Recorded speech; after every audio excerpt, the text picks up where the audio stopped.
कभी सोचा है किसी चीज को सच में जानने का मतलब क्या होता है? क्या सिर्फ कुछ फैक्ट्स याद कर लेना ही जानना है, या फिर ये कुछ और, कुछ ज्यादा गहरा है? चलिए आज इसी पहेली को सुलझाते हैं। अरे अपने फोन को ही देखिए।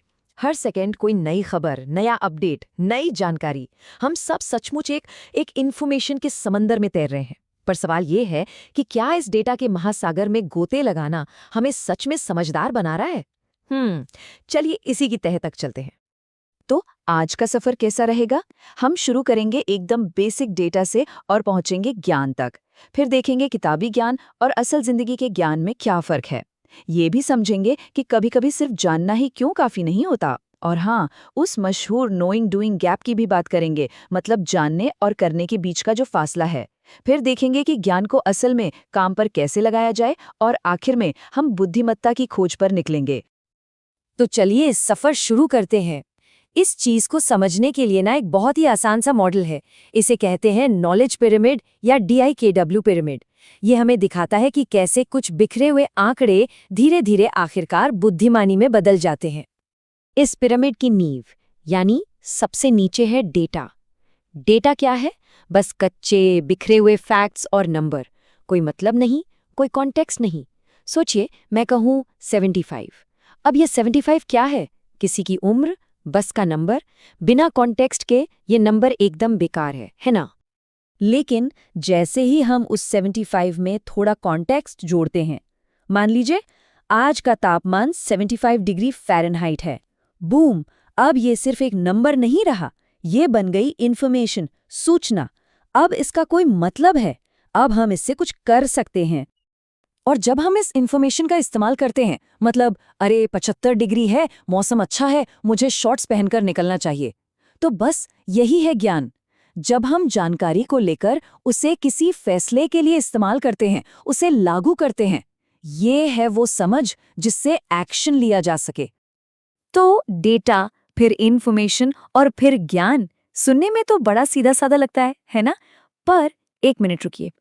क्या बाइक कैसे चलाते हैं इस पर एक पूरी किताब पढ़ लेना असल में बाइक चलाने जैसा ही है? नहीं ना। और बस यहीं पर हमारे इस प्यारे से पिरामिड में पहली दरार आ जाती है। देखिए, ज्ञान असल में दो तरह का होता है। एक तरफ है थियोरेटिकल नॉलेज या किताबी ज्ञान। ये वो ज्ञान है जो आपको किताबों में, मैनुअल्स में मिल जाएगा, जैसे केक बनाने की रेसिपी। और दूसरी तरफ है प्रैक्टिकल नॉलेज, यानी असल अनुभव से आया ज्ञान। ये वो अंदाजा है जो एक माहिर बावर्ची को होता है कि कब क्या करना है, जिसे शब्दों में बताना भी मुश्किल हो। ये बात इस कोट में कितनी सही कही गई है। किसी चीज का अनुभव करना ज्यादा उपयोगी है, क्योंकि दुनिया पाठ्यपुस्तकों की जानकारी से अलग तरीके से चलती है। बिल्कुल सच। असल जिंदगी में चीजें कभी भी प्लान के हिसाब से नहीं चलती, और यही वो चीज है जो हमें सिर्फ और सिर्फ अनुभव सिखाता है। इसका एक बेहतरीन उदाहरण है नर्सिंग स्टूडेंट्स पर हुई एक स्टडी।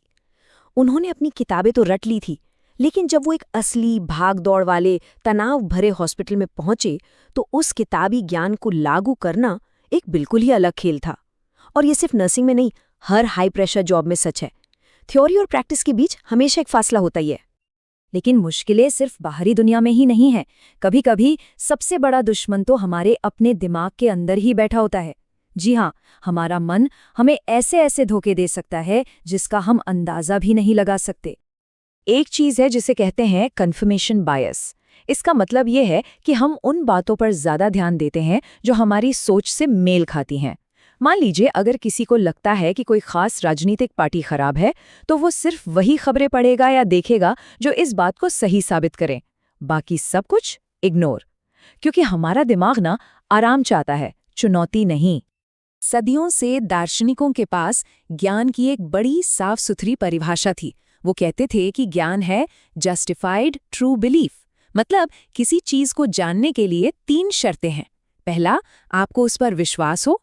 दूसरा, वो बात सच हो। और तीसरा, आपके पास उस पर विश्वास करने का कोई ठोस कारण हो।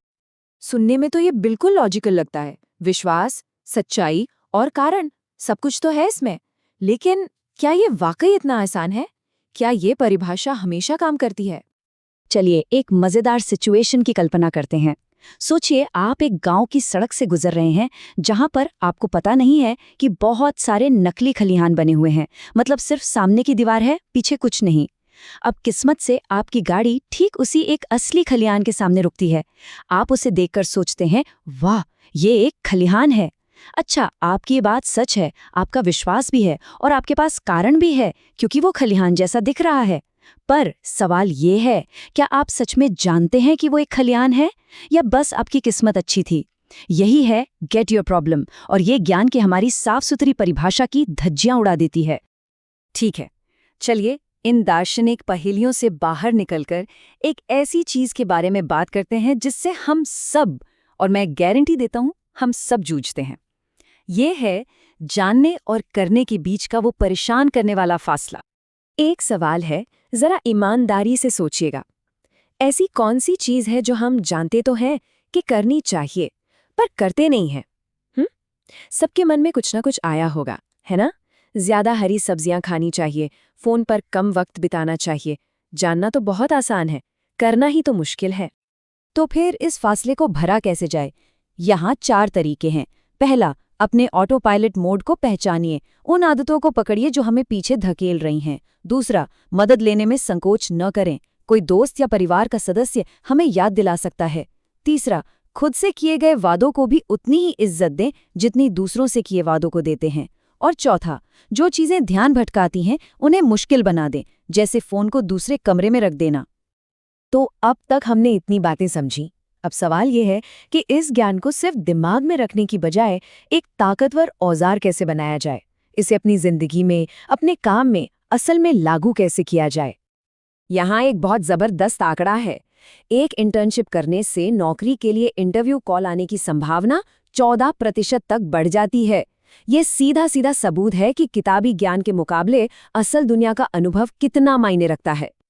और देखिए, ज्ञान सिर्फ एक इंसान की बात नहीं है, ये टीमों के बारे में भी है। वर्ल्ड बैंक का ये डेटा बड़ा दिलचस्प है।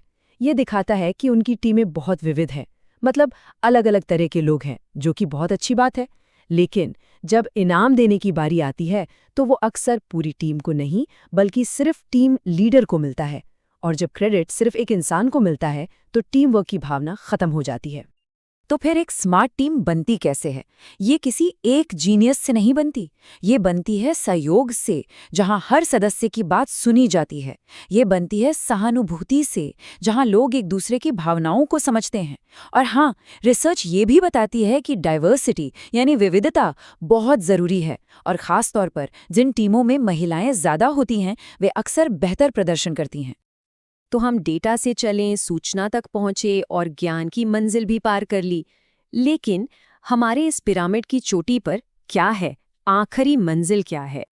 वो है बुद्धिमत्ता, विजडम। ये ज्ञान से भी आगे की चीज है। ये सिर्फ ये जानना नहीं है कि एक पुल कैसे बनाया जा सकता है, बल्कि ये सोचना है कि क्या वो पुल बनाना भी चाहिए या नहीं। बुद्धिमत्ता का मतलब है ज्ञान, अनुभव और सही गलत की समझ का इस्तेमाल करके सही फैसले लेना। तो आखिर में सवाल वही है, ज्ञान क्या है? शायद इसका जवाब ये है कि ये कोई मंजिल है ही नहीं, ये तो एक सफर है। ये इस बात को स्वीकार करना है कि हमारे दिमाग में भी कुछ जाल हैं, कि सिर्फ किताबों से काम नहीं चलता और जानने और करने में बहुत बड़ा फासला हो सकता है। शायद असली मजा जवाब ढूंढने में नहीं, बल्कि हमेशा बेहतर सवाल पूछते रहने में है। तो अब अगला सवाल क्या होगा?